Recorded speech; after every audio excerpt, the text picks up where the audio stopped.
नमस्कार दोस्तों, आज मैं आपको बैसाख चौथ व्रत की कथा सुनाने जा रही हूँ। प्रेम से बोली चौथ माता की जय हो, गणेश भगवान की जय हो। पार्वती जी ने पूछा, बैसाख महीने की कृष्ण पक्ष की जो संकटा नामक चतुर्थी कही जाती है, उस दिन किस गणेश की किस विधि से पूजन करना चाहिए और उस दिन भोजन में क्या ग्रहण करना चाहिए। गणेश जी ने उत्तर दिया, हे माता, बैसाख कृष्ण चतुर्थी के दिन व्रत करना चाहिए। उस दिन वक्रतुंड नामक गणेश की पूजा करके भोजन में कमल गट्टे का हलवा लेना चाहिए। हे जननी, द्वापर युग में राजा युधिष्ठिर ने इस प्रश्न को पूछा था और उसके उत्तर में जो कुछ भगवान श्री कृष्ण ने कहा था, मैं उसी इतिहास का वर्णन करता हूँ। आप श्रद्धा युक्त होकर सुने।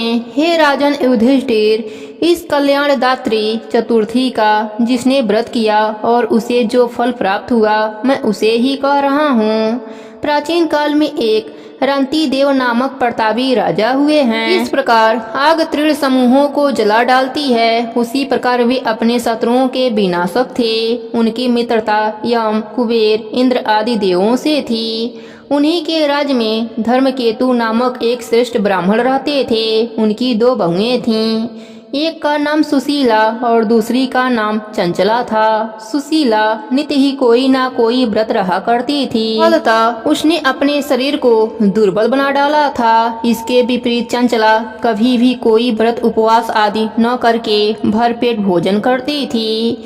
इधर सुशीला को सुंदर लक्षणों वाली एक कन्या हुई और उधर चंचला को पुत्र रत्न की प्राप्ति हुई। यह देखकर चंचला बारंबार सुशीला को ताना देने लगी, अरे सुशीला, तूने इतना व्रत उपवास करके शरीर को जर्जर बना डाला, फिर भी एक कृषकाय कन्या को जन्म दिया। मुझे देख, मैं कभी व्रत आदि के चक्कर में न पड़कर हिष्ट पुष्ट बनी रहती हूँ और वैसे ही बालक को भी उत्पन्न किया है। अपनी सौत का व्यंग बाण सुशीला के हृदय में चुभने लगा। वह पतिव्रता विधिवत गणेश जी की उपासना करने लगी। जब सुशीला ने भक्ति भाव से संकट नाशक गणेश चतुर्थी का व्रत किया तो रात्रि में वरदायक गणेश जी ने उसे दर्शन दिया। श्री गणेश जी ने कहा, हे सुशीले, तेरी आराधना से हम अत्यंत संतुष्ट हैं। मैं तुम्हें वरदान दे रहा हूँ कि तेरी कन्या के मुख से निरंतर मोती और मूंगा प्रवाहित होते रहेंगे। हे कल्याणी, इससे तुझे सदा प्रशंसा रहेगी और हे सुशीले, तुझे वेद शास्त्र वेत्ता एक पुत्र भी उत्पन्न होगा। इस प्रकार का वरदान देकर गणेश जी वहीं पर अंतर ध्यान हो गए। वरदान प्राप्ति के फलस्वरूप उस कन्या के मुख से सदैव मोती और मूंगा झड़ने लगे।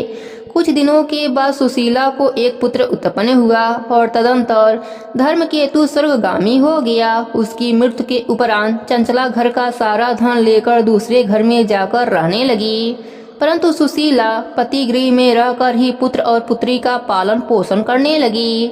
उस कन्या के मुख से मोती मूंगा गिरने के फलस्वरूप सुशीला के पास अल्प समय में ही बहुत सा धन एकत्रित हो गया। इस कारण चंचला उससे ईर्ष्या करने लगी। एक दिन हत्या करने के उद्देश्य से चंचला ने सुशीला की कन्या को कुएं में ढकेल दिया। उस कुएं में गणेश जी ने उसकी रक्षा करी और वह बालिका सकुशल अपने माता के पास लौट आई। उस बालिका को जीवित देखकर चंचला का मन उद्विग्न हो उठा। वह सोचने लगी कि जिसकी रक्षा ईश्वर करता है, उसे कौन मार सकता है। इधर सुशीला अपने पुत्री को पुनः प्राप्त कर प्रसन्न हो गई। पुत्री को छाती से लगाकर उसने कहा, श्री गणेश जी ने तुझे पुनर्जीवन दिया है। अनाथों के नाथ गणेश जी ही हैं। चंचला आकर उसके पैरों में नतमस्तक हुई। उसे देखकर सुशीला के आश्चर्य का ठिकाना न रहा। चंचला हाथ जोड़कर कहने लगी, हे बहन सुशीले, मैं बहुत ही पापनी हूँ, दुष्टा हूँ। आप मेरे अपराधों को क्षमा कीजिए। आप दयावती हैं। आपने दोनों कुलों का उद्धार कर दिया।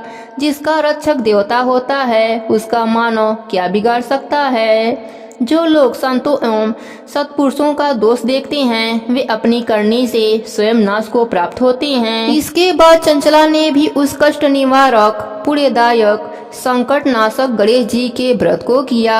श्री गणेश जी के अनुग्रह से परस्पर उन दोनों में प्रेम भाव स्थापित हो गया।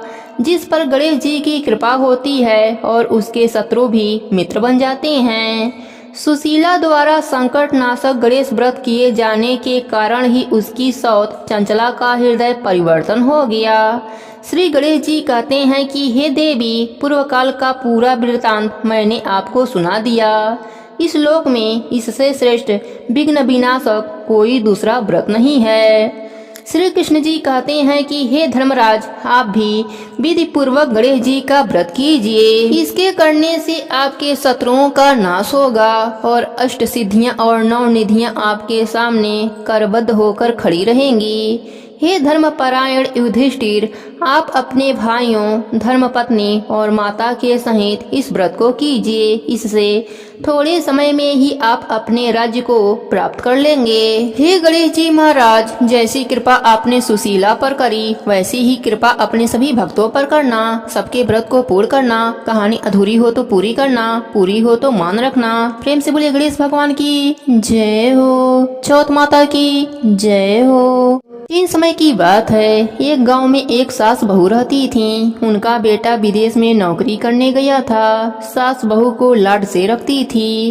एक दिन सास किसी काम से गांव जाने लगी तो बहू से बोली कि बहू, चूल्हे की आंच बुझने मत देना। सास गांव चली गई। इधर चूल्हे की आग बुझ गई। बहू डर के मारे पड़ोस में आंच लेने गई तो पड़ोसन कहानी सुन रही थी। बहू देखकर बोली कि आप क्या कर रही हैं? तब औरतें बोली कि हम चौथ माता की कहानी सुन रहे हैं। तब बहू बोली, इससे क्या होता है? तब औरतें बोली कि चौथ माता अन्य धन, लक्ष्मी, बेटा, पोता सब देती हैं। पति परदेश गया वापस आ जाता है, तू भी किया कर। बहू बोली, मैं कैसे करूं? मेरी सास 3 टाइम रोटी देती हैं। औरतें बोली कि 1 टाइम का रोटी गाय के बछड़े को दे दिया कर, दूसरे टाइम की उठानी में गाड़ दिया कर, तीसरे टाइम की अपने लिए रख लिया कर और चूरमा बनाकर चांद देख कर चौथ माता को भोग लगाकर चांद को अर्घ देकर खा लिया कर। बहू बोली, ठीक है। ऐसा कहकर बहू चली गई। अगले माह में चौथ का व्रत आया तो उसने वैसा ही व्रत किया। चौथ माता ने सोचा, अगर सतयुग में परिणाम नहीं देंगे तो कलयुग में मुझे कौन मानेगा। चौथ माता सपने में पति से बोली कि घर जा, तुझे सब याद करते हैं। वह एक सेठ के वहाँ मुनीम का काम करता था। बोला कि लेने वाले लेने आएंगे, देने वाले देने, तो मैं कैसे जाऊँ। चौथ माता ने कहा, कल घी का दीपक जलाकर बैठ जाना, देने वाले दे जाएंगे और लेने वाले ले जाएंगे। पति ने ठीक वैसा ही किया और सेठ से हिसाब करके घर आने लगा। रास्ते में एक सांप मिला। बोला, मैं तुम्हें खाऊंगा। उसने कहा, मैं अपने घर वालों से मिल लूं, फिर तुम मुझे खा लेना। वह घर आ गया। पत्नी ने दरवाजा खोला पर वह किसी से कुछ नहीं बोला, जाकर सो गया। उस दिन चौथ का व्रत था। पत्नी ने व्रत किया था। वह जौ देख रही थी। वहीं पटरे पर चौथ, आंखें, चूरमा, दीपक सब रखा था। वह सांप घर में आ गया और उस लड़के के कमरे में चला गया। चौथ माता ने सोचा, यह सांप इसको खा जाएगा, कुछ करना चाहिए। तब दीपक ढाल बन गया, आंखों का तलवार बन गया और सांप को काट कर ढाल से ढक दिया। पति यह सब देख रहा था। सांप के मर जाने के बाद पत्नी से बोला। तब पत्नी बोली, आप तो मुझसे बोले ही नहीं। तब पति बोला, क्या बोलता? यह देख, मेरा काल मेरे साथ आया था, वह मर गया। फिर दोनों ने आपस में खूब बातें करी। सुबह उठा तो माँ से बोला कि माँ, मेरे जाने के बाद कुछ धर्म कर्म करती थी। माँ बोली, नहीं बेटा, तू था तो मंदिर चली जाती थी, पर तेरे जाने के बाद तो कुछ भी नहीं किया। फिर उसने कहा, बहू से पूछो। माँ बोली, यह क्या करेगी? इसको तो मैं 3 समय खाना देती थी। बहू ने कहा, मैं करती थी। सास बोली, क्या करती थी? बहू बोली, मैं चौथ का व्रत करती थी। सास ने कहा, क्या सबूत है? वह बोली कि बछड़े से पूछ लो। बछड़ा ने मुंह खोला तो मुंह में से हीरे मोती झरने लगे। फिर बहू बोली, उठाने में देख लो। उठाने को खोदकर देखा गया तो रोटी की जगह सोने चांदी के ढेर मिले। तीसरे बनिए से पूछ लो। बनिए की बात भी सही निकली। सास बोली, क्या चौथ माता ऐसी हैं? बहू बोली, हाँ, चौथ माता सबका भला करती हैं, सुख सौभाग्य देती हैं, सबकी रक्षा करती हैं। हे चौथ माता, जिस प्रकार आपने बहू पर अपनी कृपा करी, वैसे ही अपने सभी भक्तों पर अपनी कृपा बनाए रखना, सबके व्रत को पूर्ण करना, कहानी अधूरी हो तो पूरी करना, पूरी हो तो मान रखना। प्रेम से बोलिए चौथ माता की जय हो, गणेश भगवान की जय हो। तमेव माता च पिता तमेव, तमेव बन्धु च सखा तमेव, तमेव विद्या द्रविणं तमेव, तमेव सर्व मम देव देव। प्रेम से बोलिए चौथ माता की जय हो। ओम जय श्री चौथ मैया, बोलो जय श्री चौथ मैया। सच्चे मन से सुमिरे सब दुख दूर भया, ऊंचे पर्वते मंदिर शोभा अति भारी, देखते रूप मनोहर असुरन भयंकारी। ओम जय श्री चौथ मैया, बोलो जय श्री चौथ मैया। महासिंगारे सुहावने ऊपर छत्र फिरे, सिंह की सवारी सोहे कर में खड़ंग धरे। ओम जय श्री चौथ मैया, बोलो जय श्री चौथ मैया। सच्चे मन से सुमिरे सब दुख दूर भया, बाजते नौबते द्वारे अरु मृदंग डैरू, 64 जोगने नाचते नित्य करते भैरू। ओम जय श्री चौथ मैया, बोलो जय श्री चौथ मैया। सच्चे मन से सुमिरे सब दुख दूर भया, बड़े बड़े बलिशाली तेरा ध्यान धरे, ऋषि मुनि नर देवा चरणों आने पड़े। ओम जय श्री चौथ मैया, बोलो जय श्री चौथ मैया। सच्चे मन से सुमरे सब दुख दूर भया, चौथ माता की आरती जो कोई सुहागन गावे, बढ़ते सुहाग की लाली सुख संपत्ति पावे।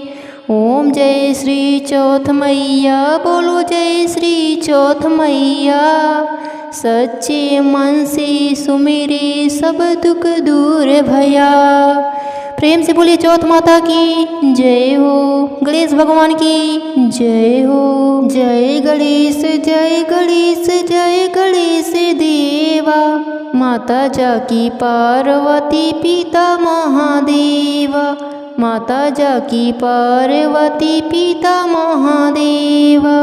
लड्डुवन को भोग लागे संत करे सेवा, जय गणेश जय गणेश जय गणेश देवा। माता जाकी पार्वती पिता महादेवा, माता जाकी पार्वती पिता महादेवा।